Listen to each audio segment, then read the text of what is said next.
Inaabangan na ang campaign rally ng Alyansa para sa bagong Pilipinas na gaganapin naman sa Dumaguete City ngayong araw. Pero bago ito, isang press conference muna ang isinagawa ng mga pambato ng administrasyon.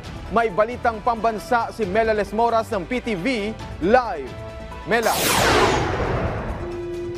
Alan, sa mga puntong ito ay nakaabang tayo dito sa Negros Oriental Convention Center para sa isasagawang press conference ng mga pambato ng administrasyon sa Hatol ng Bayan 2025. Mamaya nga ay inaabang na rin ng ating mga kababayan ang campaign rally ng Alyansa para sa Bagong Pilipinas. Mula sa venue hanggang sa mga kagamitan, kasado na ang idaraos na campaign rally ng Alyansa para sa Bagong Pilipinas dito sa Dumaguete City sa Negros Oriental ngayong Huwebes. Pangungunahan mismo ni Pangulong Ferdinand R. Marcos Jr.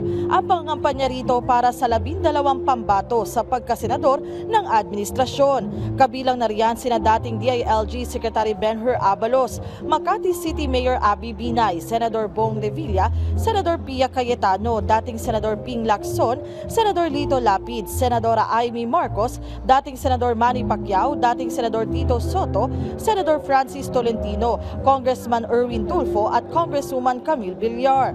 Sabi ni Navotas Representative Toby Chanco, campaign manager ng Alyansa para sa Bagong Pilipinas, asahang mas pinaigting na kampanya ang gagawin nila sa probinsya. Nais daw kasi nilang mahigitan pa ang tagumpay na nakamit ni Pangulong Marcos sa lalawigan noong 2022 national elections, bitbit ang kanilang mga plano para sa patuloy na pag-unlad ng bansa.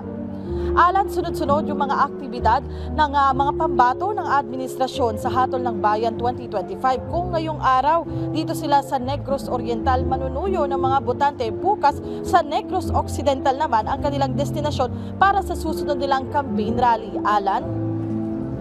Maraming salamat, Mela Lesmoras ng PTV.